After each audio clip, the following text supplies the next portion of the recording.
ఇక నేను తండ్రి అనేక మంది నేను తండ్రి నీ మాటల ప్రకారం నేను జీవించలాగిన నీ మాటలో నేను తండ్రి ప్రేమ ఉందని నీ మాటలో నేను తండ్రి విలువైనటువంటి నేను తండ్రి అపారమైన ప్రేమ ఉందని అలాగే త్యాగం ఉందని వీటన్నిటిని బట్టి నేను తండ్రి ఈ ఉన్నతమైన లోకానికి చేరాలని భావంతో ఉద్దేశంతో నేను తండ్రి మేమందరం ఇక్కడ ఏకంగా కూడుకున్న ప్రభావ మీకు స్థుతించాలని భావంతో నేను తండ్రి కూడుకునే ప్రభావ కూడుకున్న మేమందరం నేను తండ్రి హృదయాలను నేను తండ్రి మీ వైపు తిప్పుకుని ప్రభావ వాక్యం ఉన్నట్టుగా నేను తండ్రి వినడానికి సహాయించండి ప్రభావ మీరు చేస్తున్నటువంటి అద్భుత కార్యములు నేను తండ్రి మేము ఆలోచిస్తుండగా నేను తండ్రి మమ్మల్ని మేము నేను తండ్రి తగ్గించుకొని ఈ ఉన్నతమైనటువంటి నేను తండ్రి నీ స్వరాన్ని వినటానికి నేను తండ్రి నీ మాటలు వినటానికి మాలో ఉన్నటువంటి నేను తండ్రి దాస్తత్వంలో ఏదైతే ఉండమో వీటన్నిటిని పక్కన పెట్టి నేను తండ్రి ప్రేమించాలని నమ్మి నేను తండ్రి మేము విశ్వసించిన ఈ సన్నిధిలో ఏకీవించిన మేమందరం నేను తండ్రి ఒకే మనస్తత్వం కలిగి ఒకే అభిప్రాయం కలిగి ఒకే ఆలోచన కలిగి నేను తండ్రి వార్తలో ఉంటున్నటువంటి నేను తండ్రి ఆలోచన భావాలను నేను తండ్రి మా హృదయంలో భద్రం చేసుకొని ఆత్మీయ జీవితంలో ఇంకనూ అనేకమైన విషయాలు ఎదగడానికి సహాయం అందిస్తానంటున్నావా ఇలా కుటుంబాలు అలాగే వచ్చిన బిడ్డల్ని అలాగే వెలుగల్చింది గ్రహించు మనస్సు మీరుని నాకు నేను తండ్రి ఆమె చుట్టూ పనిచేస్తుంది దొరికి కావచ్చు మీరు సహాయం అందిస్తానంటున్నావా ఈ చిన్న ప్రార్థన కలెక్టర్ దయచేసి తరగని యేసుక్రీస్తు ప్రభు నామములో సమర్పించున్నాం తండ్రి ఆమేన్. ఇప్పుడు వచ్చిన ప్రభు యేసుక్రీస్తు నామములో మీకు అందరికీ కూడా మొదలుపెట్టినట్టు వందనాలు తెలియజేసుకుంటున్నాం. కొన్ని నిమిషాలు దేవుని యొక్క వాక్యాన్ని ఆలోచిద్దాం. మనం ఆలోచిస్తున్న ప్రతి మాట కూడా విలువైనటువంటి సందర్భాలుగా విలువైనటువంటి మాటలుగా మనం స్వీకరించాలని ప్రభువు పేరిట మీకు అందరూ కూడా మనం చేస్తాం. మాట్లాడతాం ఎవరు మాట్లాడతాం కొన్ని నిమిషాలు ఎవరు మాట్లాడతాం. దేవుడు చేస్తున్నటువంటి అద్భుతాల గురించి దేవుడు మాట్లాడుతున్నటువంటి నమ్మకమైనటువంటి మాటల గురించి మనం ఆలోచిస్తాం. ఎప్పుడూ కూడా మనం వింటున్నటువంటి బోధన కానివ్వండి, మనం ఆలోచిస్తున్నటువంటి విధానం కానీ ఏది కూడా దేవుడు ఉన్నట్టుగా రాయించాడు. ఉన్నట్టుగా రాయించినటువంటి దేవాతి దేవుడిని మనం స్తుతించడానికి, గణపరచడానికి, మహిమపరచడానికి, ఆరాధించడానికి మనకిచ్చినటువంటి ఆయుష్ కాలంలో మనం ఈ సమయాన్ని వృధా చేయకుండా ప్రతి విషయాన్ని కూడా మనం సందర్భాలోచనగా మనం ఆలోచించి ముందుకు వెళ్ళాం. ఎందుకంటే దేవుడు మనుషులను ఎందుకు ఆయన వైపు తిప్పుకోవడానికి అతి ప్రాముఖ్యంగా ఉపయోగించినటువంటి విధానాలు ఏదైతే ఉన్నాయో దేవుడికి నచ్చింది కాదు, కానీ మనకి ఏదైతే నచ్చుతుందో అదే దేవుడు మాట్లాడదు. బాగా అర్థం చేసుకో. దేవుడు ఎప్పుడు కూడా మనకి నచ్చిందే దేవుడు మాట్లాడాలనుకుంటాడు, కానీ ఆయనకి నచ్చింది మాట్లాడాలనుకుంటాడు. మనకు నచ్చింది ఎందుకు మాట్లాడాలనుకుంటాడంటే విశ్వాసాలు ఉన్నటువంటి మన జీవితాల్లో మనం ముందుకు కొనసాగడానికి ఆయన చేస్తున్నటువంటి ప్రయత్నం ఏదైతే ఉందో ఆయన బిడ్డలు ఆ ప్రయత్నం ఏంటంటే ఆయన బిడ్డలు ఈ భూమి మీద నశించిపోకూడదు, ఈ లోకంలో నశించిపోకూడదు. వీరు బ్రతకాలంటే వీరికి కొన్ని కోరికలు ఉన్నాయి, వీళ్ళకి కొన్ని కోరికలు ఉన్నాయి, కొన్ని ఆస్తులు ఉన్నాయి, ఉన్నటువంటి ఆలోచన రూపమైనటువంటి నమ్మకాలు ఉన్నాయి. వీటిని బట్టి వీళ్ళ నమ్మకాన్ని నేను వృధా చేయకూడదు, వీరికి ఉన్నటువంటి విశ్వాసాన్ని నేను జరపకూడదు, వీరికి ఉన్నటువంటి కోరికలు నేను చంపకూడదు. వీటన్నిటిని బట్టి నేనేం చేయాలంటే నేను వాళ్ళలోకి మారాలి. బాగానండి, నేను వాళ్ళలోకి మారాలి. వాళ్ళలోకి మారాలంటే మన హృదయాలోచనలు అంతరంగాలు తెలిసిన వాడు ఒకే ఒక్క ఆయన దేవుడు. చాలా మిస్ అవ్వకండి. బాగానండి, దేవుడు అంటే మన హృదయాంతరంగాలను ఎరిగిన వాడు ఈ భూమి మీద ఎవరు కనపడరు. ఎవరుంటారంటే దేవుడు మాత్రమే మనకి ఉంటాడు. అర్థమవుతుందా? దేవుడు మాత్రమే ఉంటాడు. ఆ దేవుడిని మనం ఎలా కొలిచామంటే, ఎలా ఆరాధించామంటే మనకు అవసరమైనప్పుడు మాత్రమే ఆయన ఆరాధించే వాళ్ళ మనం చూస్తాం. కానీ దేవుడు ఎప్పుడూ కూడా మనం విడిచిపెట్టాలనుకోలేదు. ఆయన ఎంత ఉన్నతమైన వాడంటే మన హృదయాల్ని గెలవాలనుకుంటాడు. దేవుడు ఏమనుకుంటాడంటే మన హృదయాన్ని గెలవాలనుకుంటాం. మనం హృదయాన్ని గెలవటం అంటే మామూలు విషయం కాదు. మీకు అర్థం చేసుకోండి బాగా.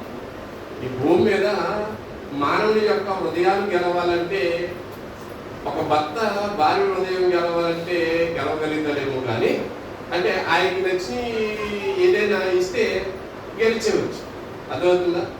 అలాగే భర్త ఏ విషయాలైతే బాగా నమ్ముతాడో ఆమె ఆ భర్తకు ఏ విషయాలైతే చెప్తే పడతాడో ఆ విషయాలు చెప్పి ఆయన ఒక హృదయాన్ని గెలవచ్చు. అర్థమవుతుందా? అలాగే పిల్లల హృదయాలను కూడా వాళ్ళకి అవసరమైన ఏమిటో వాళ్ళు తెలుసుకుని వాళ్ళ హృదయాలు గెలవచ్చు, బాగా గెలవచ్చు. అలాగే దేవుడు కూడానండి, నా పిల్లల హృదయాలు నేను గెలవాలంటే వాళ్ళ హృదయాల్లోకి నేను వెళ్ళాలి. బాగా అర్థం చేసి బాగా వినాలి, డిస్టర్బ్ చేయకుండా. వాళ్ళ హృదయాలు గెలవాలంటే నేను వాళ్ళ హృదయాల్లోకి నేను వెళ్ళాలంటే వాళ్ళ చోటు ఇవ్వాలి. వాళ్ళ చోటు ఇవ్వాలంటే వాళ్ళు ఒక విధమైనటువంటి బ్రతుకు జీవితం నేర్చుకోవాలి. ఎప్పుడు దేవుడు ఉన్నాడని నమ్మాలంటే వాళ్ళకి నేను తెలియాలి కాబట్టి నేను కొన్ని విషయాలు చెప్తాను. ఆ విషయాలు ఎలా ఉండాలంటే నా హృదయాన్ని హత్తుకోవాలి అని అంటున్నాడు దేవుడు. ఏమంటున్నాడంటే లోకాసు వార్త 27వ అధ్యాయము 33వ వచనంలో ఒక మాట మాట్లాడుతూ 33-34లో ఒక సందర్భాన్ని ప్రస్తావిస్తూ దేవుడు మాట్లాడుతూ ఏమంటున్నాడు చూడండి. ఆకాశంలో భూమిని గతించను కానీ నా మాటలు ఏమాత్రము గతింపు. చూడండి, ఆకాశమైన ఏ రోజుకైనా ఎన్నటికైనా ఆకాశం నశించిపోతుంది, పాడైపోతుంది. అలాగే భూమి కూడా గతించిపోతుంది. కానీ ఒకటి మాత్రం, ఒకరు మాట ఇస్తే ఆ మాటను వెనక్కి తీసుకోలేమంటారు చూసారా? ఒక మాటను, ఆ మాట చాలా విలువైంది. ఆ మాట ఎక్కడికి వెళ్తుంది తెలుసా? మొట్టమొదటిగా గాల్లోకి అక్కడికో ఎక్కడికో తూర్పులోకి అక్కడికి వెళ్ళదు మాట. జాగ్రత్త మాట. ఒక మాట అన్నామంటే ఆ మాట సర్కులు బస్కులు గుచ్చిపోయేది ఎక్కడ గుచ్చుకుంటారంటే హృదయాలు.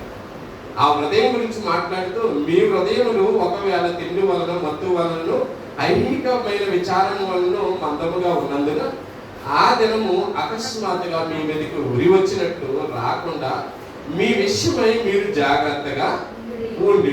ఏ విషయమై జాగ్రత్తగా ఉండాలి?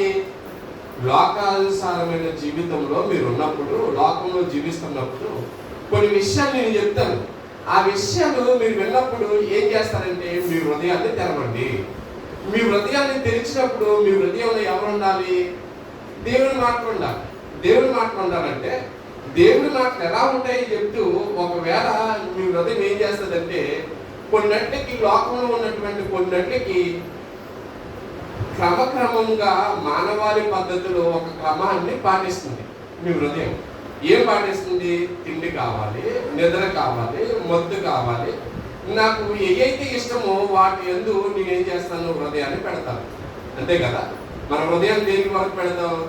సమయం అయిందంటే 12 అయిపోయిందంటే మన హృదయం దేని గురించి ఆలోచిస్తుంది? తిండి గురించి ఆలోచిస్తుంది. అర్థమవుతుందా? ఏదైనా మన కుటుంబం లేదనుకో, ఆ లేని దాని గురించి ఆలోచిస్తాను. హృదయం ఎప్పుడు కూడా ఏం కోరుకుంటుందంటే బాగా ఎక్కువగా మందంగా ఉండడానికి కోరుకుంటుంది. అంటే ఎక్కువ తినేసరికి ఏమనిపిస్తుందండి? నిద్ర మొత్తం వచ్చేస్తుంది లేదా? వెళ్దాం, ప్రార్థనగా వెళ్దాం, మళ్ళీ వాళ్ళు వెళ్దాం, సరే చూద్దామని అనిపిస్తుంది. చూడండి, అంటే హృదయం ఏమైపోతుందంటే బద్ధకం నేర్చుకుంటాం. ఈ బద్ధకం నేర్చుకుంటుంది కాబట్టి మీ హృదయం ఎలా ఉండాలి? లోకానుసారమైనటువంటి ఆలోచనతో ఉండకూడదు. మీ హృదయం నా మాటలతో నిండాలి. ఎలా ఉంటుందంటే దేవుడు మాట్లాడుతూ అనేకమైన సందర్భాల్లో దేవుడు మాట్లాడుతూ మనకి ఇచ్చినటువంటి భరోసా ఏదైతే ఉందంటే ఒక విషయాన్ని మీకు జ్ఞాపకం చేస్తాను.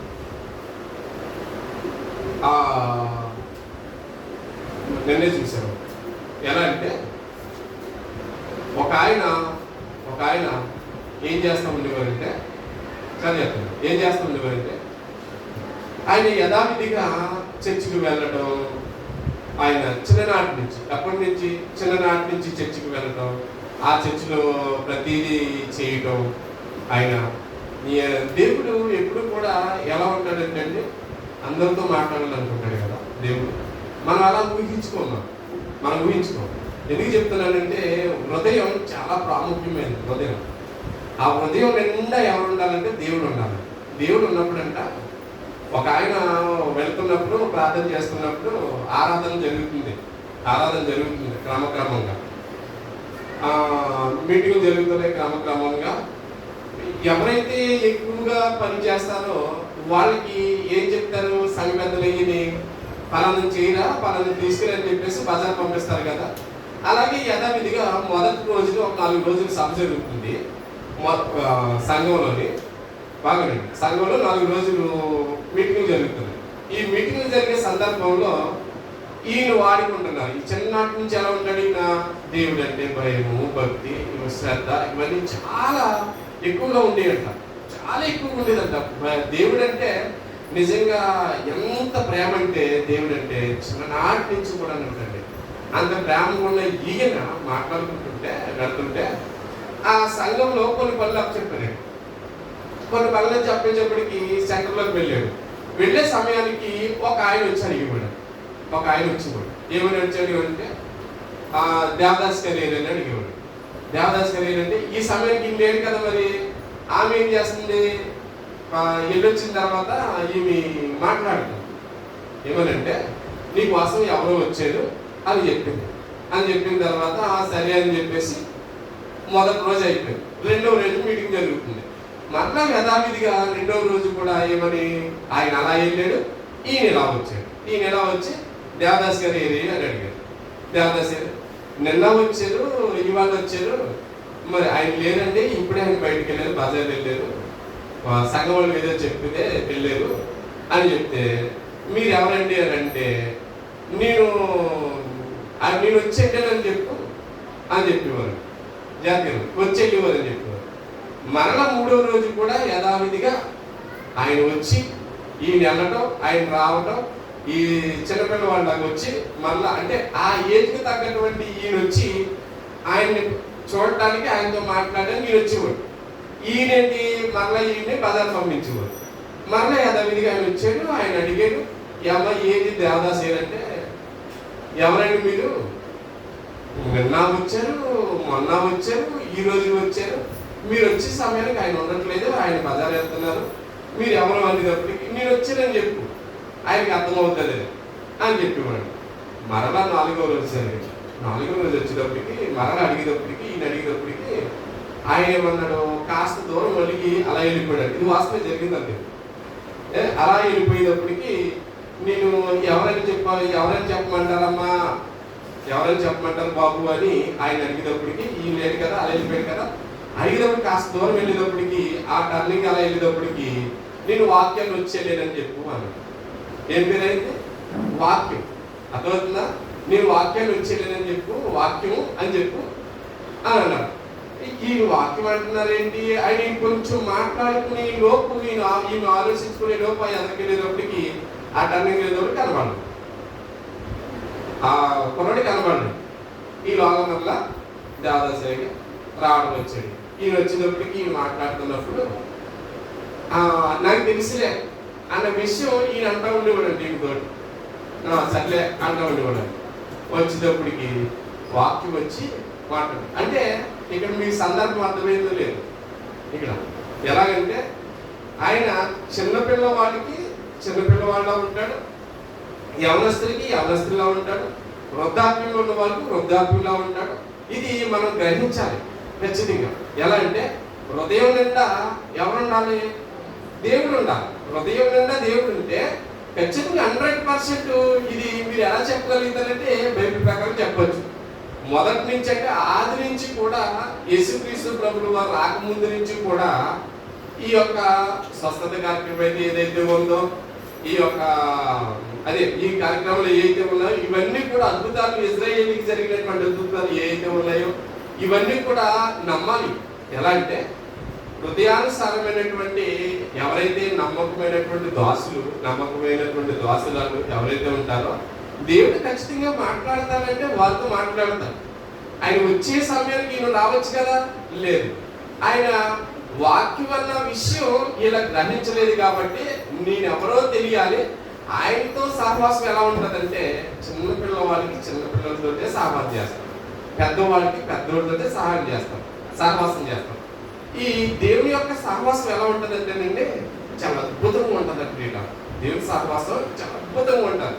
ఎప్పుడైతే మన యొక్క హృదయాన్ని పొడవబడి మన హృదయాన్ని దేవుడికి సమర్పిస్తామో, దేవుడికి అప్పగిస్తామో, అప్పుడు దేవుడు అనే పదానికి అర్థం తెలుస్తుంది. నీ జీవితానికి ఉన్నటువంటి బంధం, ఆయనకు ఉన్నటువంటి నీ జీవితానికి ఉన్నటువంటి మధ్య రిలేషన్ ఏదైతే ఉంటుందో అది బలపడడానికి కారణమవుతుంది. అర్థమవుతుందా?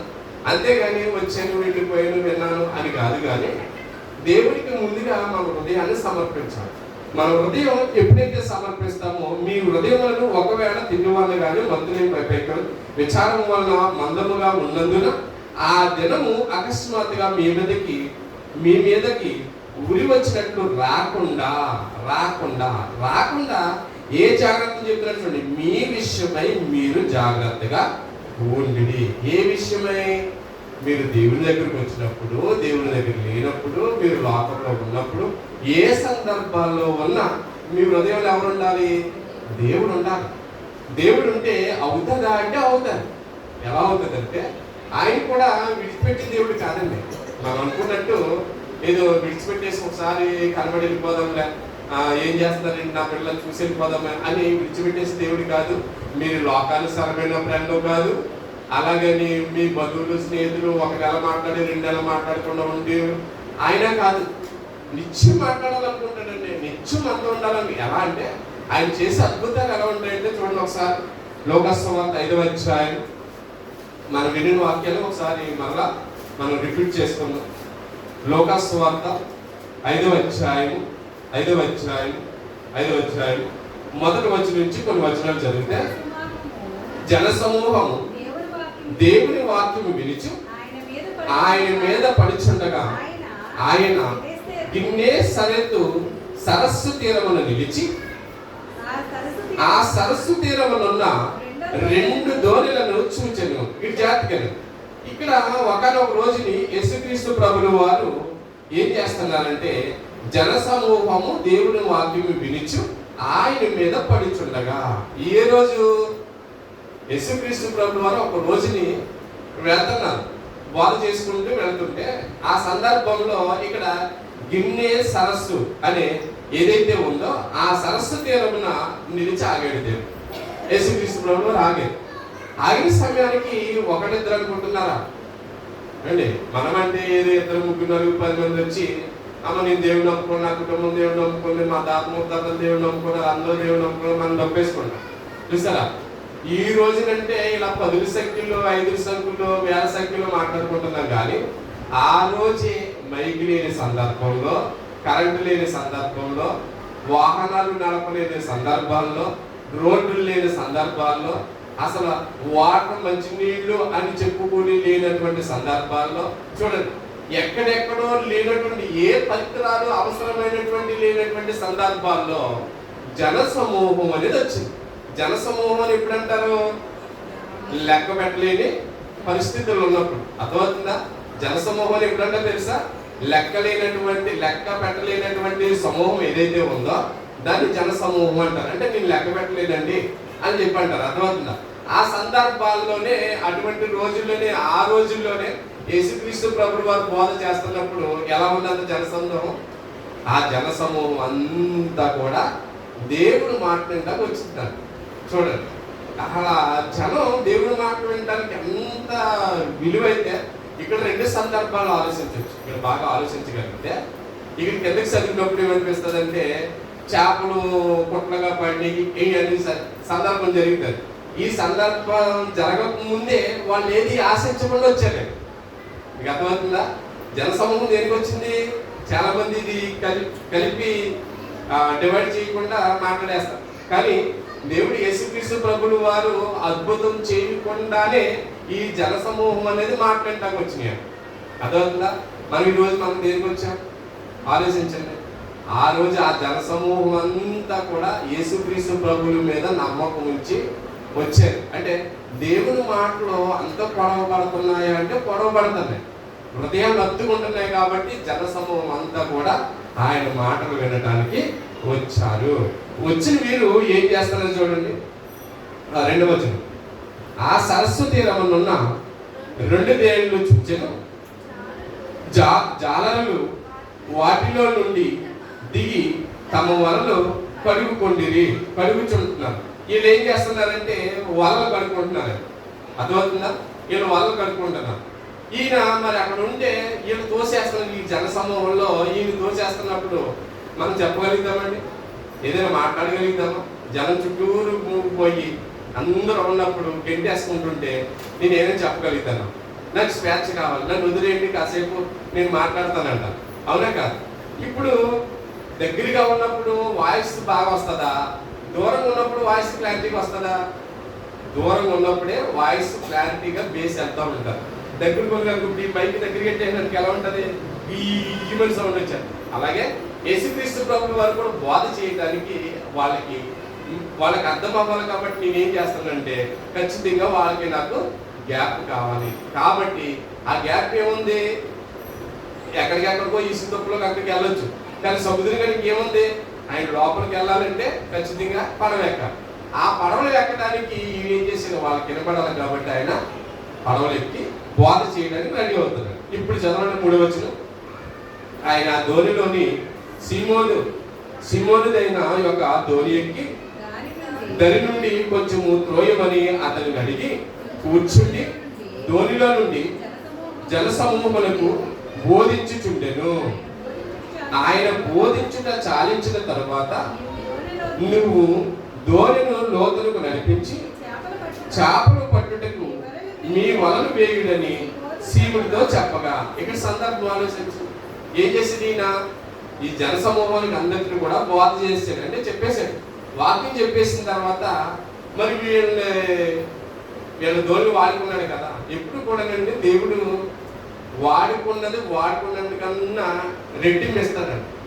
మీది ఏదైనా పరికరం ఉందనుకోండి, ఇక్కడ చర్చిలో ఏదైనా పరికరం ఉందనుకో, మీకు బాగా ఉదాహరణ చెప్తాను. పరికరం ఉందనుకోండి, ఆ పరికరాన్ని మీరు అనుకోవచ్చు వృధాగా, అయ్యో నేను డ్రింక్ బాటిల్ తెచ్చేసాను, 100 రూపాయలు అయిపోయింది, డ్రింక్ బాటిల్ తెచ్చాను 100 రూపాయలు అయిపోయింది అని అనుకున్నాం అనుకో, ఆ 100 అలాగే ఉంటుంది, కింద బెంచం పడిపోతుంది. అది వద్దా, అది నేను దేవుడికి ఇచ్చాను, నేను హృదయపూర్వకంగా ఇచ్చాను, దేవుడికి సమర్పించాను, దేవుడు అంటే నాకు చాలా ప్రేమ, చాలా పిచ్చి అని ఎప్పుడైతే అనుకుంటామో అప్పుడు దేవుడు రెట్టింపండి. నిజంగానే అది అంత అద్భుతం. అంటే దేవుడు నిజంగా ఎలా చేస్తానంటే అద్భుతాలు మనకు తెలుసు కదా. మొన్న శుక్రవారం మహేష్ గారు చెప్పారు కదా. ఏంటండి ఏం చెప్పారు? మన శుక్రవారం ఏం చెప్పారు? అబ్రహాము, యాకోబు, యోసేపు జీవితం ఉంది కదా. యోసేపుని దేవుడు వదిలేశాడా? అన్నదమ్ములు వదిలేసినా, కుటుంబం వదిలేసినా, ఎవ్వరు వదిలేసినా కానీ వదిలేడా యోసేపుని? అసలు ఎట్టి పరిస్థితులు వదలలేదండి.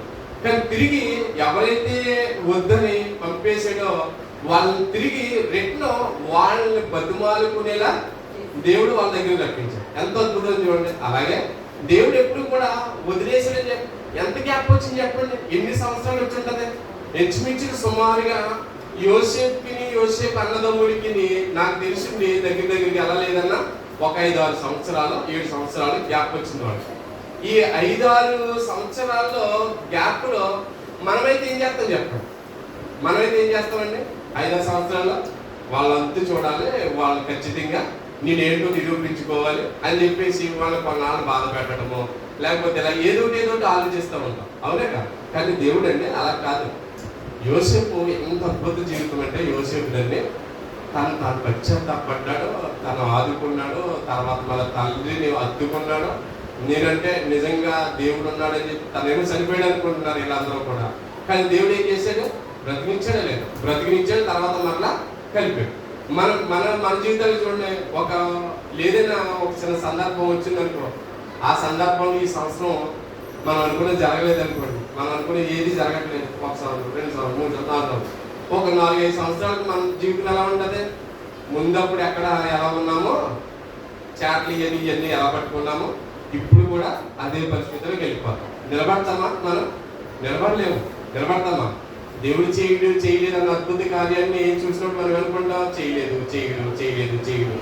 అని అనుకునే మనం వెనక్కి వెళ్ళిపోతాం తప్ప దేవుడు ఖచ్చితంగా చేస్తాడు. దేవుడు హృదయానుసారుడు, నా హృదయాన్ని ఎరిగిన వాడు అని ఎప్పుడైనా నమ్మకంగా ఉంటామండి. ఆ నమ్మకంతో యోసేపు ఉన్నాడు. యోసేపు ఉన్నాడు.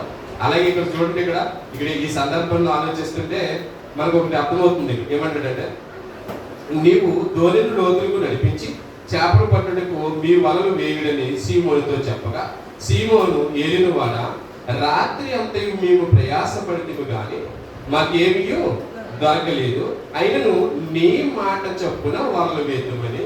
ఏంటంటే ఎవరి మాట చొప్పున? ఆయన మాట చొప్పున వలలు వేస్తున్నారు. అంటే వాళ్ళ ఇష్టానుసారంగా వాళ్ళు బ్రతుకుతున్నారా, దేవుని ఇష్టానుసారంగా బ్రతుకుతున్నారా?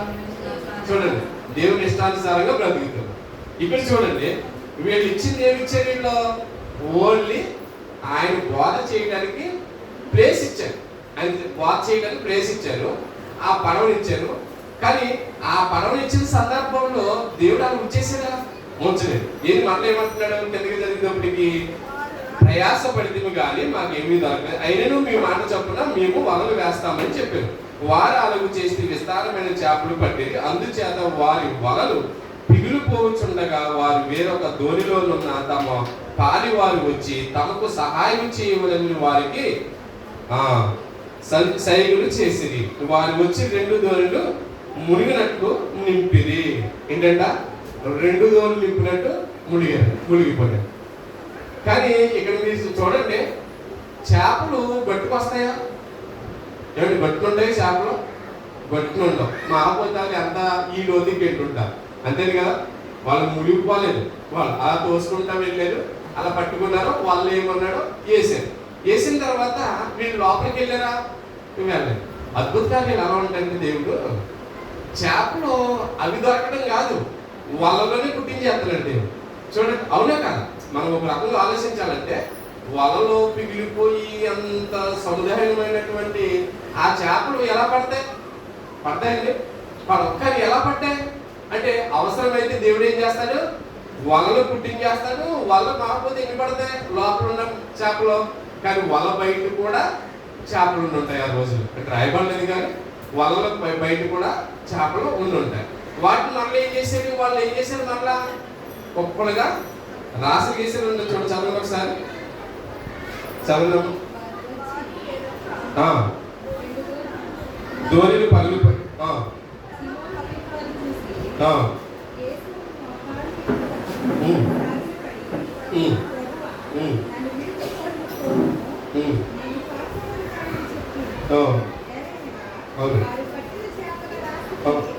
ఇక్కడ చూడండి, వారు పట్టిన చేపలు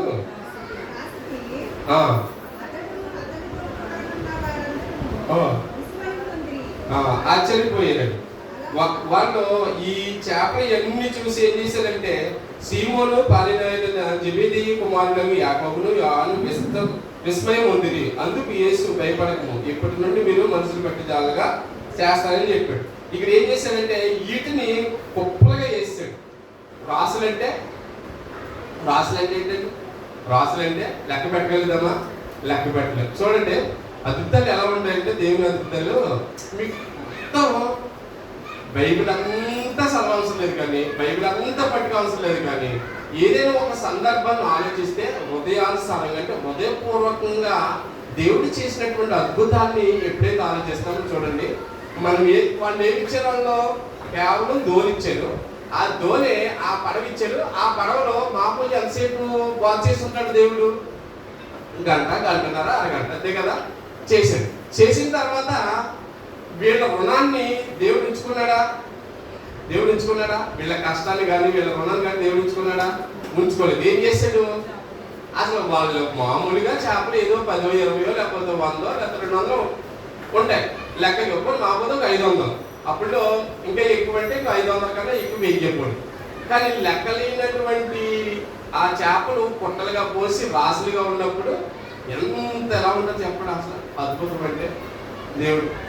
అది చూడండి, మనం ఏదైందంట, మనం ఎవరికైనా సేవకులకి ఆదరించినప్పుడు, సేవకులు మనం పిలిచినప్పుడు ఎలా ఉండాలో తెలుసా? హృదయం చాలా స్మూత్గా ఉండాలి. స్మూత్గా అంటే వాళ్ళు ఇంకా మళ్ళీ రావాలి, మళ్ళీ ప్రార్థన చేయాలి, మళ్ళీ మా గృహంలో ప్రార్థన పెట్టుకోవాలి, మళ్ళీ చేయాలి అనే నమ్మకం, విశ్వాసంతో వాళ్ళని పిలుచుకోవాలండి.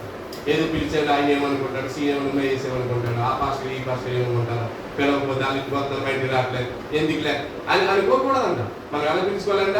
హృదయపూర్వకంగా మన వస్తువు అయినా, మనం వేసే కానుకైనా, మీరు వేసే కానుకైనా సరే, మీరు పిలిచినటువంటి భోజనం పెట్టినా సరే, మీరు పలకరిస్తారు చూసారా, పలకరింపు ఎవరి శ్రీని గారు, ఎవరి మహేష్ గారిని, ఆ పలకరింపు ఏదో పై కాదు, హృదయపూర్వకంగా పలకరింపాలి. మీ మనసులో ఏమున్నాయి తీసేసి హృదయపూర్వకంగా పలకరించి, అమ్మో పాస్టర్ గారు వెళ్తున్నారు, దేవుని బిడ్డ, దేవుని భక్తులు అని చెప్పి వాళ్ళని ఆత్మీయతో పలకరించి, వాళ్ళకి ఆదరణ ఇచ్చి, వాళ్ళకి అంటే స్టిల్ అంటే ఎలాగైతే వాళ్ళకి ఆదరంటే భోజనం కానీ మంచినీళ్ళు కానీ ఇవన్నీ ఎలాగైతే పెడతామో, ఎలాగైతే ఆదరిస్తామో పిలిచిన వాళ్ళని పూర్తిగా మనం మనస్ఫూర్తిగా చేయాలి. మనస్ఫూర్తిగా చేసినప్పుడు నాకు బియ్యం అయిపోయి పాలకి వేసాను, 100 వేసాను, 200, 500 ఇచ్చేసాను, ఇదేదో స్థలం అడిగాను, స్థలం కోసం 500 ఇచ్చేయాను అని మీరు మెంటల్గా ఫిక్స్ అయిపోకండి. ఎందుకంటే ఖచ్చితంగా దేవుడు రూపాయి ఇస్తే దాన్ని 1000 రెట్లు కాదు, నువ్వు ఊహించలేనంత రెట్లుగా దేవుడు ఆశీర్వదిస్తాడు. అది ఇస్తాడు ఖచ్చితంగా 100%. అది నీ హృదయం ఎట్లుందో చూసుకోవాలి. మొట్టమొదటి నీ హృదయం ఎలా ఉంది, నీ ఆహ్వానం ఎలా ఉంది, నీ హృదయంలో నీ అవసరంలో కొలది అడుగుతున్నావా, లేకపోతే నిజంగా మనస్ఫూర్తిగా దేవుని హత్తుకున్నావా? దేవుడు వచ్చి డైరెక్టర్ ఆ చిన్నోడు దేవదాసు ఎలాగైతే దేవదాసు ఉన్నాడు, ఆ దేవదాసు అని పలకరించాడో, ఆ చిన్న పిల్లవాడిని ఆ వయస్సు ఆ ఏజ్లో వచ్చి ఎలాగైతే పలకరించాడో అలాగే నిన్ను కూడా అమ్మ నువ్వు ఉన్నావా, వచ్చావా అని కూడా పలకరించాడు. తెలుసా దేవుడు? నిజంగా వాస్తవం ఇది, నిజంగా 100% వాస్తవం. ఎందుకంటే దేవుడు చేసిన అద్భుత కార్యాలు ఎప్పుడు కూడా చూడండి, మొదటి నుంచి చివరి వరకు కూడా యేసుక్రీస్తు ప్రభువు వారు రాకముందు కూడా అంతకన్నా ఆశ్చర్య కార్యాలు. అంతే కదా, ఏంటది ఎర్ర సముద్రం 2 పాయలు అయిపోవడం ఆశ్చర్యం కాదా? చెప్పండి. వాళ్ళకి మన్నాన్ని ఇవ్వడం ఆశ్చర్యం కాదా? చెప్పండి.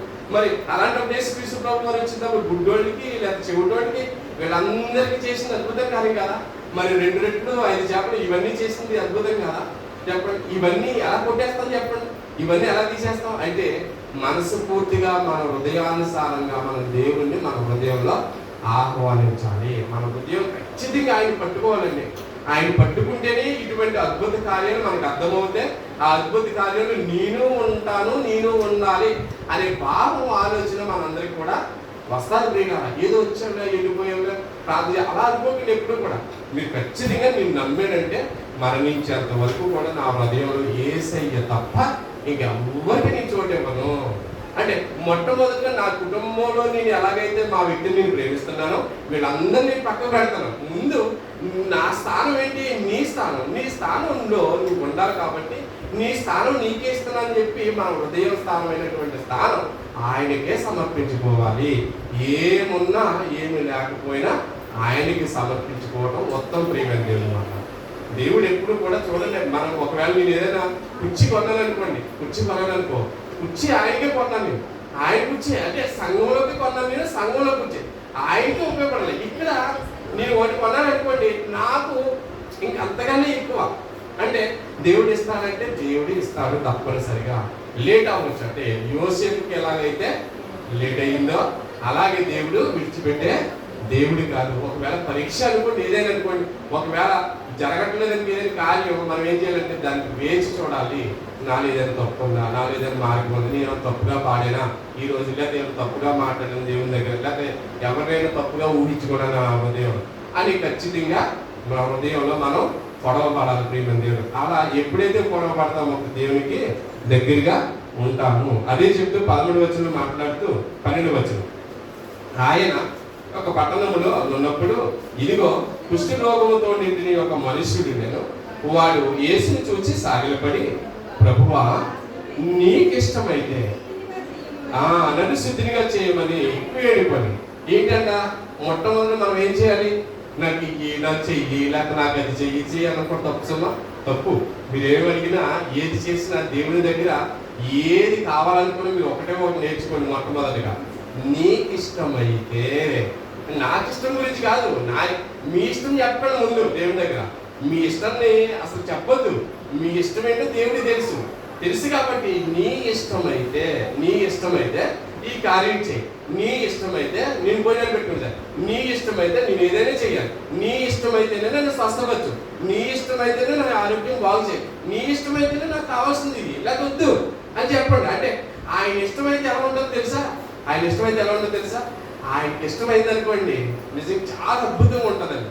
మనకి ఇష్టమైనది కోరుకున్నారనుకో, ఒక రోజు 2 రోజులు నిలబడుతుంది జాతకం. ఒక రోజు 2 రోజులు 3 రోజులు 10 రోజులు నిలబడుతుంది.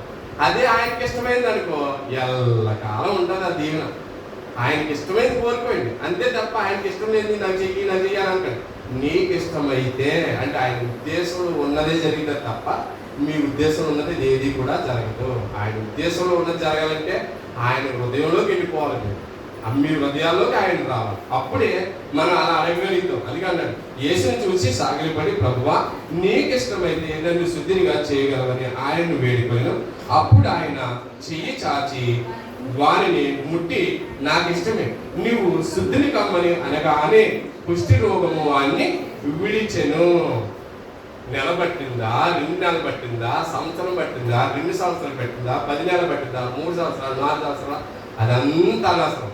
నీకు ఇష్టమైతే 10 సంవత్సరాలు పట్టినా నీకు ఇష్టమైతే నన్ను శుద్ధించే, నాలో ఉన్నటువంటి బలహీనత తీసివే, నాలో ఉన్నటువంటి నిరసన తీసివే, నాలో ఉన్నటువంటి ఏదైతే నాకు ఇష్టంగా అనిష్టంగా ఉంటుందో అవన్నీ తీసే అని నువ్వు ప్రార్థించే.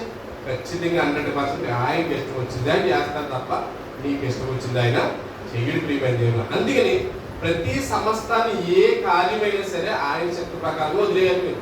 అదే ఆయన చిత్తాన్ని వదిలేయండి. అంతేగాని దాన్ని అట్టి నేరాడకండి, ఇది నాది ఇది నాది ఇది నాది నా ఇష్టం అని నేరాడకండి. అది నీ చిత్తంలో ఉంటే చెయ్యలేక వదిలే అంతే. అర్థమవుతుందా?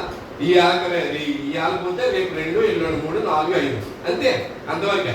ఈ భూమి మీద మానవ జీవితం శాశ్వతం కాదు. శాశ్వతం కాని దాని కొరకు మీరు ప్రయాసపడకండి. అర్థమవుతుందా? మీరు ప్రయాసపడ్డారనుకో దానికోసం. అంటే ఆయనకి ఇష్టమైంది భూమి శాశ్వతం కాదు సుమా. ఆయనకి ఇష్టమైంది ఏంటి? పరలోక రాజ్యం. ఆయన దగ్గర ఆయనతో ఉండాలని ఆశ కోరిక ఉంది కాబట్టి ఆయన మనల్ని బతిమాలుకుంటున్నాడు. అదే విషయాన్ని మాట్లాడుతూ ప్రతి విషయాన్ని కూడా ఒక వింతగా చెప్తూ యేసుక్రీస్తు ప్రభువులో మాట్లాడుతూ మత్తయి సువార్త 21వ అధ్యాయం చదువుతాను. మత్తయి సువార్త 21వ అధ్యాయం 14 ఇక్కడ చూడండి, ఇక్కడ కూడా చూడండి. గుడ్డివారును కుంటివారును దేవాలయములో ఆయన యొద్దకు రాగా ఆయన వారిని స్వస్థపరిచింది. ఇక్కడ చూడండి ఎలా ఉందంటే, ఇక్కడ గుడ్డివారు ఉన్నాడు, కుంటివారు ఉన్నాడు, ఇద్దరు. ఒకవేళ కుంటోడిని బాగు చేస్తాడు దేవుడు అనడానికి లేదు. ఇక్కడ 2 సందర్భాలు చెప్పాడు. ఇక్కడ కుంటోడిని బాగు చేయగలుగుతాను, నేను గుడ్డోడిని బాగు చేయగలుగుతాను. వీళ్ళిద్దరు ఏం చేసేది చూడండి, చాలా అద్భుతంగా ఉంటుంది. ఆయన యొద్దకు రాగా ఆయన వారిని స్వస్థపరిచింది. కాగా ప్రధాన యాజకులను శాస్త్రులను ఆయన చేసిన వింతలను దావీదు కుమారునికి జయము. చూడండి, దావీదు కుమారునికి జయము. ఏ వింతలు చూసారు వీళ్ళు? నిజంగా వింత కాదండి, వింతలా కాదా? మనం ఏదో కొనంత ఎక్కడెక్కడో బొమ్మలు చూసి ఆ ఫోటోలు తీసి బలి చేసేది మీకు పెద్ద వింత అండి అని అనుకుంటున్నాం కదా.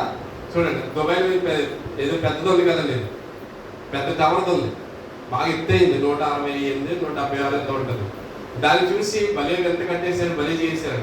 అది ఓ మాత్రం అలా నేల అటు ఇటు ఒరిగింది అనుకో, అటు ఇటు ఉంటుందా? ఆ వింతలు ఉంటాయా? ఉండవు. దేవుడికి చేసిన వింత చూడండి ఎలా ఉందో. గుడ్డని బాగు చేసాడు, కుంటివాడిని బాగు చేసాడు. ఇప్పుడు ఆ వింత, ఈ దుబాయ్లో ఉన్నటువంటి వింత ఏదైతే ఉందో అది ఏళ్ళు కడితే రేపు కాదు, దానికన్నా ఎత్తు కడతారు. మానవుడు కట్టగలుగుతారా? కట్టగలుగుతారు. కానీ ఈ వింత, దేవుడు చేసిన వింత ఎవరి వల్ల కాదు. మీరు తీసుకురండి, కోట్లు పట్టిరండి, ప్రపంచంలో ఉన్నటువంటి మానవాళ్ళ దగ్గర ఉన్నటువంటి అంతా పట్టుకొచ్చి గుడ్డోని బాగు చేయమనండి, గుడ్డోని బాగు చేయమనండి, స్వస్థమని ఇస్తారా? ఎవరి వల్ల కాదండి. అది వింతంటే. వింతంటే ఏమనుకున్నారు? అది వింతంటే. దేవుడు చేసిన కార్యం ఎలా ఉంటుందంటే చాలా వింతగా ఉంటుంది, ఆశ్చర్యంగా ఉంటుందంటే. అందుకే అన్నాడు, దేవుడు నన్ను చూసే కాబట్టి ఇలాంటి గుడ్డివారును దేవాలయంలో ఆయన యొద్దకు రాగా ఆయన వారిని స్వస్థపరిచను. కాగా ప్రధాన యాజకులు శాస్త్రులు ఆయన చేసిన వింతలను దావీదు కుమారునికి చేయము. ఏం చేశారు? ఇది చూసే వాళ్ళందరూ కూడా దావీదు కుమారుని చేయము అని చెప్పేసి 19వ వచనం కూడా ఉంటుంది. ఏమని? జన సమూహంలో ఆయన ముందు వెళ్ళిచుండగా వెనుక వచ్చిచుండిన వారిని దావీదు కుమారునికి చేయము.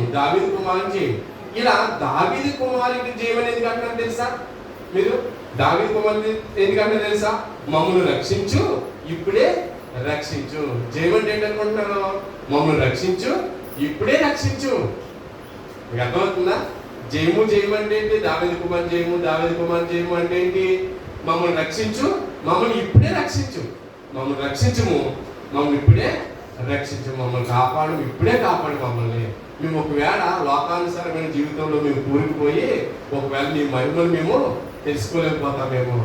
ఆయన చేసిన అద్భుతాలకి ఏమన్నాను? జయము జయము జయము అని చెప్పుకుంటూ వెళ్తున్నాను. ఈ జయము జయము అన్నదానికి అర్థం ఏంటంటే ఇప్పుడే రక్షించుము, ఇప్పుడే నన్ను రక్షించుము. మరి ఇప్పుడు తప్పితే మరి మనం ఈ మానవ జీవితాలన్నీ కూడా ఎందుకు అంటున్నారంటే ఆ మాట, మనం రేపు ఎల్లుండి అనుకోండి మళ్ళీ మనసులో మారిపోతాయి. మన అల్పమైనటువంటి విశ్వాసం ఎలా ఉంటుందో అలా ఉంటుంది. కాబట్టి మనం రక్షించు, ఇప్పుడే రక్షించాలన్నప్పుడు అంటే అద్భుతాలు, దేవుడు చేసే అద్భుతాలన్నీ కూడా చాలా వింతలుగా కనబడతాయి మన జీవితాల్లో. ప్రతి అద్భుతము కూడా ప్రతి ప్రధానులు, యాజకులు, అప్పట్లో శాస్త్రులు, పండితులు వీళ్ళందరూ కూడా ప్రతి దాన్ని చూశారు. చూసిన దాన్ని మన ఏమని చెప్తున్నారు చూడండి. లోకాసు వార్త ఆయన మాట్లాడితే ఎలా ఉంటుంది ఆ మాట వివరించుతున్నాడు చూడండి. లోకాసు వార్త 19వ అధ్యాయము. అందరూ చూడండి ఆయన మాట ఎంత విలువైందో, ఆయన మాట ఎంత, ఆయన చెయ్యి కానీ ఆయన మాట కానీ ఎంత విలువైందో చెప్తూ లోకాసు వార్త 19వ అధ్యాయం 40వ వచనం. ఆయన వారిని చూచి మీరు ఓరకుండిని యెడల ఈ రాళ్ళు కేకలు వేయదని మీతో చెప్పుచున్నాను. 38 చెప్తున్నాడు చూడండి. ప్రభువు పేరట వచ్చు రాజు స్తుతింపబడును గాక, పరలోకమందు సమాధానము సర్వోన్నతమైన స్థలముల్లో మహిమ ఉండును గాక అని తాము చూచిన అద్భుతములన్నిటిని గూర్చి ఎవరు? ఈ జనసమూహం అంతా చూసి తాము చూసిన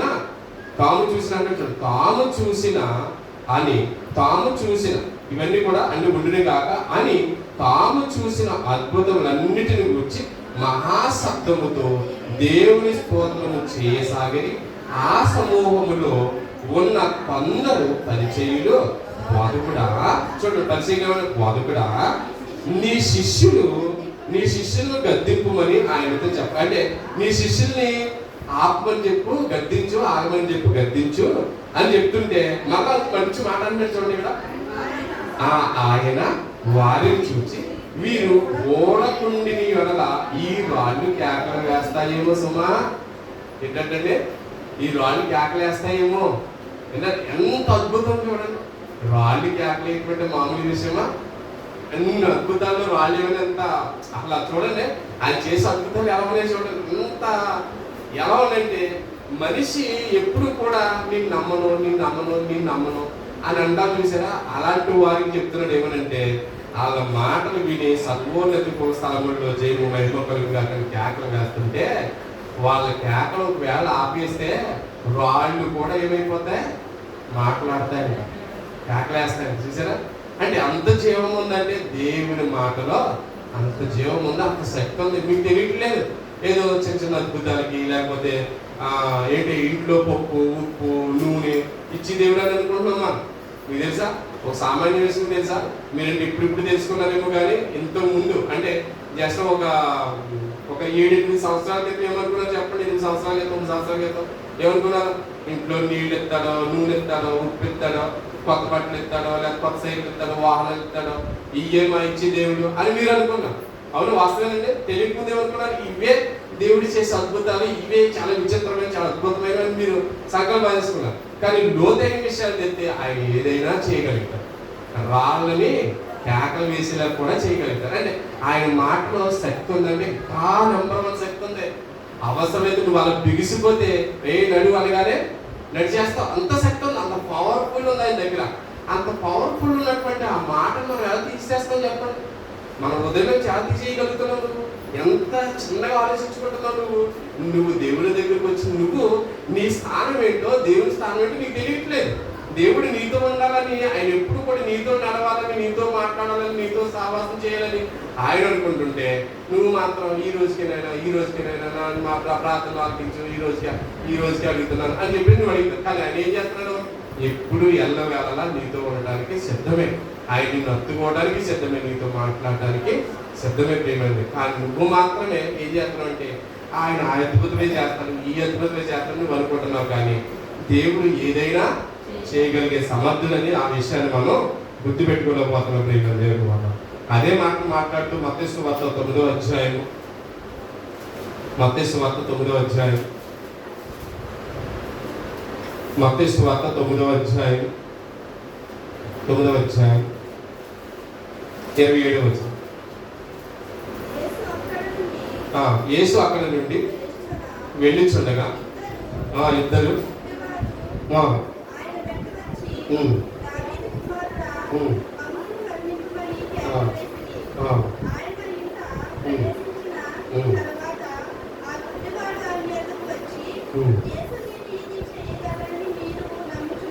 ఇక్కడ యేసుక్రీస్తు ప్రభువు వారు ఇక్కడ స్వస్థతలు అద్భుతాలు ఇవన్నీ చేస్తుంటే ఈ సందర్భాల్లో దేవుని ఏదో ఒక రకంగా ఈయన్ని బాగా ఈయన కిందకి పెట్టాలని ఆలోచిస్తూ కొన్ని విషయాలు మాట్లాడుతున్నారు. ఏమంటే యేసు అక్కడ నుండి వెళ్ళుచుండగా ఇద్దరు గుడ్డివారు ఆయన వెంట వచ్చి దావీదు కుమారుడా మమ్మల్ని కనికరించుమని కేకలు వేసి ఆయన ఎంట ప్రవేశించిన తర్వాత ఆ గుడ్డివారు ఆయన యొద్దకు వచ్చి యేసు నేను ఇది చేయగలనని మీరు నమ్ముచున్నారా అని వారిని అడగగా, అంటే ఒక్కొక్కసారి మనకు అప్రమత్తం వస్తూ ఉంటుంది. అదే నమ్మకాన్ని దేవుడు పరీక్షిస్తున్నాడు. నేను చేస్తానని మీరు నమ్ముతున్నారా? నమ్మితే చెప్తున్నాడు, అదే మాట చెప్తాను, నమ్ముతున్నారా? ప్రభువు వారు నమ్ముచున్నారా ప్రభువు అని ఆయనతో చెప్పింది. అప్పుడు ఆయన వారి పనులు ముట్టి మీ నమ్మక చొప్పున మీకు కలుగుని కాక అని చెప్పిన దానితో వారి పనులు తెరవబడింది. ఈ అద్భుతాలు ఇవన్నీ చేస్తున్నప్పుడు దేవుడు యేసుక్రీస్తు ప్రభు ఈ అద్భుతాలన్నీ చేస్తున్నప్పుడు ఇవన్నీ చేస్తున్నాడు. చేసిన తర్వాత ఏదో ఒక రకంగా యేసుక్రీస్తు ప్రభు వారిని ఆయన ప్రశ్నలు వేసి ఆయన ఏదో రకంగా బాధ కొట్టించి ఈయన చేసి తప్పు గాడి చేస్తున్నాడు ఇవన్నీ చెప్పాలని చెప్పేసి నిందలు వేయాలని చూసి ఆయన ఒక ప్రశ్న వేస్తారు. చూడండి, యోహాను సువార్త 11వ అధ్యాయము 11వ అధ్యాయము యోహాను సువార్త 11వ అధ్యాయము 47వ వచనం. 47. కాబట్టి ప్రధాన యాజకులు పరిసయ్యులను మహాసభను సమకూర్చి మనమేమి చేయుచున్నాము, ఈ మనుష్యుడు అనేకమైన సూచక క్రియలు చేయుచున్నవాడే. ఏంటి ఇప్పుడు మనం ఎలా బోధ చేస్తున్నామో, ఎలా మాట్లాడుకుంటున్నామో, మనం ఇప్పుడు ఈ రోజు ఎలా చేసుకుంటున్నామో క్రమక్రమం ఇవన్నీ కూడా ఏంటి మనుషులు ఎలా చేస్తున్నారంటే ఈయన ఏదో రకంగా ఏం చేయాలి ఈ మనుషులు అని చెప్పేసి వీళ్ళు ఆలోచన చేస్తూ ఏం చేస్తారంటే మనం ఆయనను ఏలాగు చూచుచూ ఊరకుండిని ఎడలా అందరూ ఆయన విశ్వాసం ఉంచుతారేమో. ఏంటంటే ఇప్పుడు కాదు, ఈ సందర్భం మీరు బెంగెట్టేసుకుని మీరు దిగెట్టేసుకుని చంపేస్తారా కొట్టేస్తారా ఇచ్చేస్తారా అని చెప్పేసి మీరు ఆలోచిస్తున్నారేమో. కానీ ఈ సందర్భం ఇప్పుడు కాదు సుమా, ఇప్పుడు క్రీస్తు వచ్చిన తర్వాత జరిగినటువంటి సంఘటనలో యేసుక్రీస్తు వారి సందర్భంలో 2000 సంవత్సరాల క్రితమే యేసుక్రీస్తు ప్రభువు వారు ఇప్పుడు ఎలాగైతే నిన్ను నన్ను సేవకుల్ని మన క్రైస్తవులు ఎలాగైతే అడుగుతున్నారో అలాగే యేసుక్రీస్తు ప్రభువు వారు ఉన్న సందర్భంలో కూడా అన్నారంటే ఏమని, మనం ఆయనని ఎలాగూ చూచుచూ ఊరుకుంటే అందరూ ఆయన విశ్వాసం ఉంచితేనేమో అప్పుడు రోమీలు వచ్చి మన స్థలమును మన జనమును ఆక్రమించుదని చెప్పింది. అయితే వారిలో కైపను అక్కడ ఆ సంవత్సరం ప్రధాన యాజకుడు అయ్యింది, మీకేమీ తెలియదు. చూడండి, అప్పుడు ఆ రోజులో ఉందా స్కెచ్ అంటే ఆ రోజుల్లో కూడా ఉంది. ఇప్పుడున్న రోజులకి అప్పుడున్న రోజులకి ఇప్పుడు మనకి పెద్ద తేడా ఏమీ లేదు. దీని గురించి మనం భయపడవలసిన విషయం లేదు, దాని గురించి ఆలోచించవలసిన విషయము లేదు, దాని గురించి బెంగ పెట్టుకోవాల్సిన విషయము లేదు. మార్కు సువార్త 11వ అధ్యాయము 18వ అధ్యాయం 18వ వచనం ముగిస్తాను. మార్కు సువార్త 11వ అధ్యాయము శాస్త్రులను ఆయన మాట విని జనసమూహం అంతయు ఆయన బాధకుడా బహుగా చదువుతాను. శాస్త్రులను ప్రధాన యాజకులను ఆ మాటలు విని జనసమూహం అంతయు ఆయన బాధకు బహుగా ఆశ్చర్యపడుట చూచి ఆయనకు భయపడి ఆయన ఏలాగూ సంహరించుదుమా అంటే ఆయన ఎలా పట్టుకోవాలో సమయము చూస్తున్నారంట. ఆయన ఎలా పట్టుకోవాలి, ఈయన ఆశ్చర్యకాలు చేయాలి, అద్భుతాలు చేస్తున్నాడు, జనాలందరూ తిప్పేసుకుంటున్నాడు. ఇప్పుడు అనుకుంటాం కదా, ఇప్పుడు ఎలా పట్టుకోవాలో చెప్పేసి, ఏ తప్పు దొరుకుతుందా అని చెప్పేసి. అలాగే ఆ రోజుల్లో కూడా దేవుడు ఉండగానే భూమి మీద అదే జరిగింది. అదే విషయాన్ని మళ్ళా కిందకు మాట్లాడుతూ మత్తయి సువార్త 21వ అధ్యాయం, మత్తయి సువార్త 21వ అధ్యాయం, మత్తయి సువార్త 21వ అధ్యాయం 24వ వచనం, 23వ వచనం, 23. ఆయన దేవాలయంలోనికి వచ్చి ప్రధాన యాజకులను ప్రజల పెద్దలను ఆయన వద్దకు వచ్చి, ఏ అధికారం వలన, చూసారా, ఇప్పుడు వరకు జరిగినటువంటి అద్భుత కార్యాలు ఏదైతే ఉన్నాయో, సూచక్రియలు అయితే ఏదైతే ఉన్నాయో, నువ్వు నమ్ముతున్నావా, నువ్వు విశ్వాసం అయితే నువ్వు నమ్మితే ఖచ్చితంగా జరుగుతుందని విశ్వసిస్తే అని చెప్పేసి ఈ లాజిక్ ఎలాగైతే మాట్లాడాడో యేసుక్రీస్తు వారు, ఇవన్నీ జ్ఞాపకం చేసి, ఏ అధికారం వల్ల నీవు ఈ కార్యం చేయించున్నావు అంటే, ఏ అధికారం వల్ల నువ్వు ఇక్కడ పాలు చేస్తున్నావు అని ప్రశ్న వేసి, ఈ అధికారం ఎవడు నీకు ఇచ్చినని అడుగుగా యేసు సమాధానం చెప్తున్నాడు. చూడండి, నేను మిమ్ము ఒక మాట అడుగుదును, అది మీరు నాతో చెప్పిన ఎడలా. మనమైతే ఏం చేస్తాం, కయ్యానికి పాలు దూవేస్తాం. కానీ ఇక్కడ ఏం చేస్తాడు ఈయన, చాలా వండర్ఫుల్గా చెప్తున్నాడు. నేను అడుగుతాను, మీకు ప్రశ్న వేస్తాను, అదేంటి అనగా, మిమ్మల్ని ఒక మాట అడుగుదును, అది మీరు నాతో చెప్పిన ఎడలా నేను ఏ అధికారం వల్ల ఈ కార్యం చేయుచున్నానో అది మీతో చెప్పుదును. యోహాను ఇచ్చిన బాప్తిసం ఎక్కడి నుండి కలిగినది, పరలోకం నుండి కలిగినదా, పరలోకం నుండి కలిగినదా అని వారిని అడిగాను. వారు మనం పరలోకం నుండి అని చెప్పితేమో, ఆయన అలాగైతే మీరెందుకు అతను నమ్మలేదని మనల్ని అడుగుతాడని చెప్పేసి, మనల్ని ఇంకోటి ఏమన్నాడు, మనుషుల వలన చెప్పిద్దామా అని వాళ్ళతో వాళ్ళకి జనులకు భయపడుచున్నాము. అందరూ యెహోవాను యోహానును ప్రవక్త అని ఎంచుచున్నారని తమలో తాము ఆలోచించుకొని మాకు తెలియదని యేసునకు ఉత్తరం ఇచ్చారు. ఇప్పుడు అందుకు ఆయన, ఏ అధికారం వలన ఈ కార్యములు నేను చేసుచున్నానో అది మీతో చెప్పను. మీకేమి తోచుచున్నది, ఒక మనుషునికి 2 కుమారులు ఉండి అతను పొట్టలు, ఇది తెలుసు కదా మీకు, నేడు పోయి ద్రాక్ష తోట ఇది ఉపమానం చెప్తున్నాడు. అంటే మీరు ఎలాగైతే చెప్పరో నేను కూడా చెప్పలేను. అది ఏ అధికారం అంటే, మరి అధికారం అంటే తండ్రి కుమార పరిశుద్ధాత్మ ఒకటే కదా.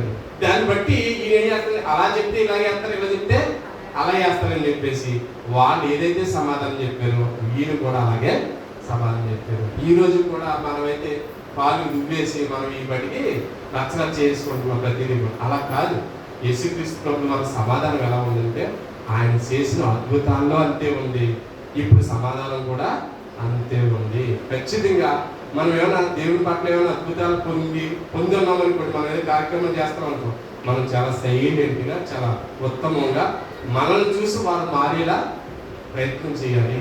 అదే దేవుని యొక్క ఉనికిని ప్రేమని దేవుని మాట్లాడాలి. మనం ఏదో చేస్తున్నాం, ఏదో వస్తున్నాం, వెళ్ళిపోతున్నాం కాదు, కానీ మనసు పూర్తిగా దేవుణ్ణి నమ్మాలి. నమ్ముట మనమైతే సమస్తం ఆయన వల్ల సాధ్యమవుతుంది. అది పెట్టిన దృష్టి, అంతేగాని ఏది అవ్వట్లేదు అనకండి.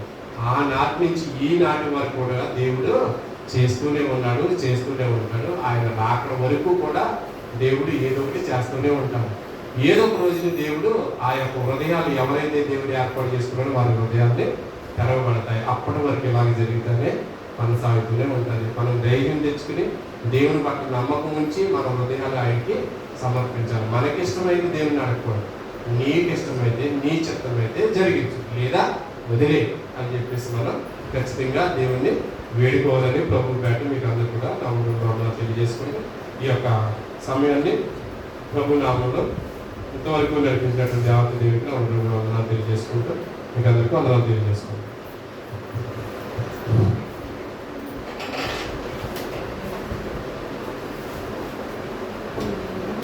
సాక్ష్యాలు